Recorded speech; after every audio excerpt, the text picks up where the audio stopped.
Hi, my name is Daniel, and this is You're Not Your Job, going above and beyond for yourself. So let me start this by asking you a couple of questions. Do you feel like you don't fit, like you're a square peg in a round hole when it comes to your job? Do you feel like what you're doing is not really meant for you? Would you rather be doing something else completely different, maybe going your own way when it comes to what you do for work? So did you answer yes to these questions? Maybe you also think that one day you could be finally living the life that you really want. So you're saving money. So when that day comes, you're finally going to be free. You're finally going to be happy, right? You tell yourself time and again, like in the sentence there, I just need to stick a little bit longer and then I'll leave all this behind me. You want to leave all this behind you. You want to live the life that you really want, but you never do. You wait just a little bit longer. Maybe you're waiting for one more promotion, one more pay raise, one more year. So maybe you'll feel insecure that you don't have enough money now. So you need to wait a little bit longer. Now, let me tell you, I've been there. I've done that several times over. Before I was a developer for 14 years, a data analyst for another 6 years, then a data scientist. I worked in plenty of different industries. So I was kind of jumping around to see if anything would fit my style of working, right? I've been coding since I was a little kid, so this is something that I really enjoy doing, but the setup was not proper, not right for me. I always felt like the proverbial square in a round hole.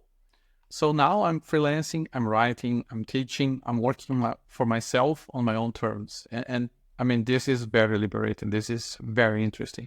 Through this journey, I learned a lot about myself. And this is something I wanted to share, a key finding some of insights that I had in this journey.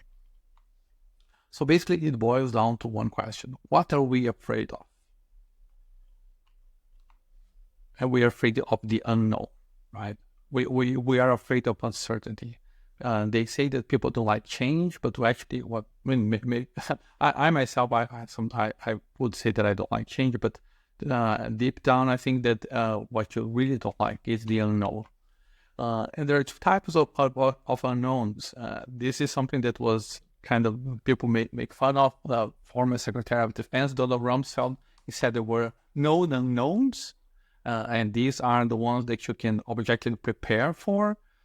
So let's say you may crash your car, right? So you buy some car insurance. You know that you're going to have some health issues along the way. So you buy some health insurance. So you don't know when you're going to be sick. You don't know when you're going to hit your car, but you can prepare. And then there are the unknown unknowns. Stuff that you cannot even imagine that's going to happen, right? Could be good or bad. Doesn't necessarily need to mean a tragedy. For instance, take the pandemic, right? No one could have foreseen that would have this crazy pandemic in 2020. You cannot have insurance against everything. So the only thing that you can do in this scenario is to trust your future self. Your future self is going to have to be able to handle with whatever your present self cannot consider, right? So how can you help your future self? You can try to reduce the number of unknown unknowns, right? The more you can account for, the more you can prepare, the more you're going to unload from your future self. How can you do that? One thing that you can for sure do is just, stick with the basics. Tread the well-trodden path. So if you do as everyone else, then it's relatively safer, right? There are safety numbers. But where does it lead you? Where does this well-trodden path that everyone is following is taking you? Do you even know? Does anyone know? So everyone is doing the same. So it should be good, right? Because if everyone is doing, maybe they know something that I don't. This is what we tell ourselves. So everyone is going there. So it's got to be good, right?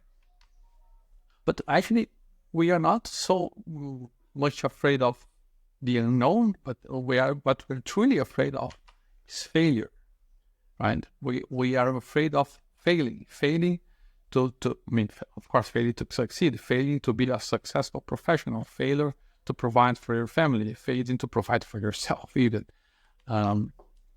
So what we need success, right? That's what we're searching for. The truth is, you cannot really engineer it or manufacture it. I mean, some people claim that you can, but in general, you as a regular person probably can't.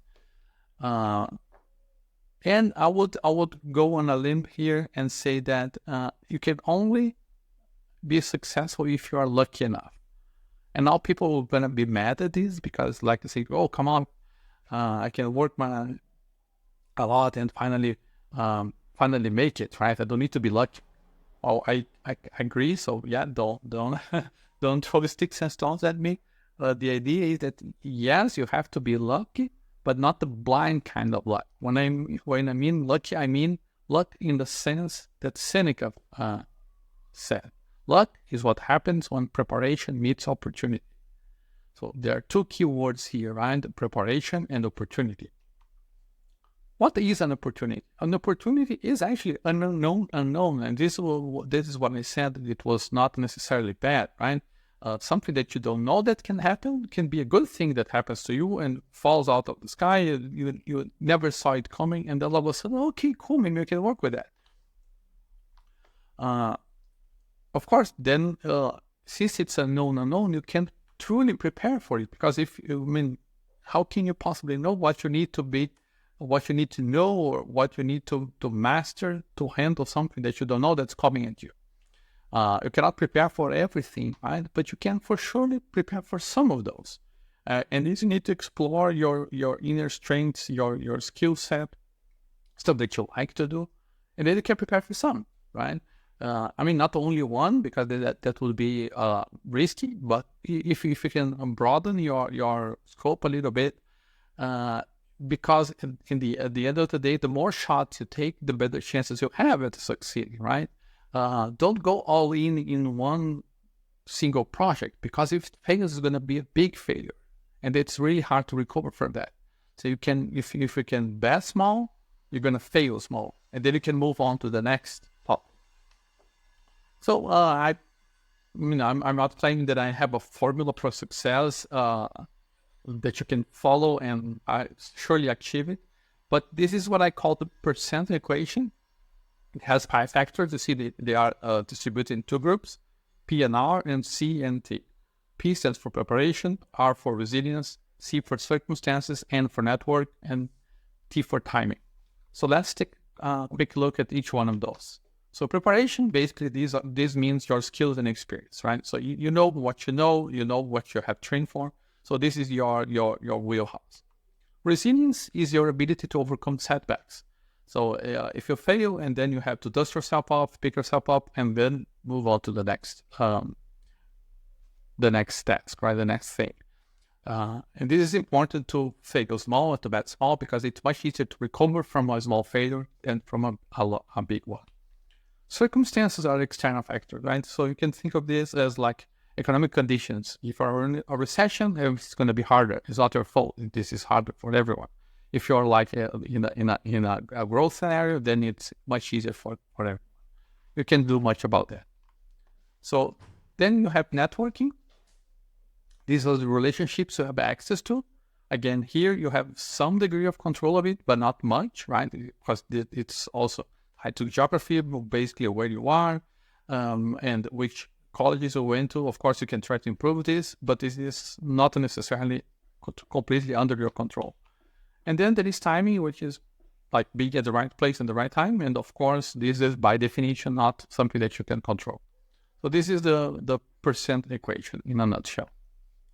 Of course, since the first 2 are the ones that you can work with, right? This is the first group, and this is where you get ready for opportunities, working on your preparation and your resilience. So let me ask you this. Are you prepared to be lucky?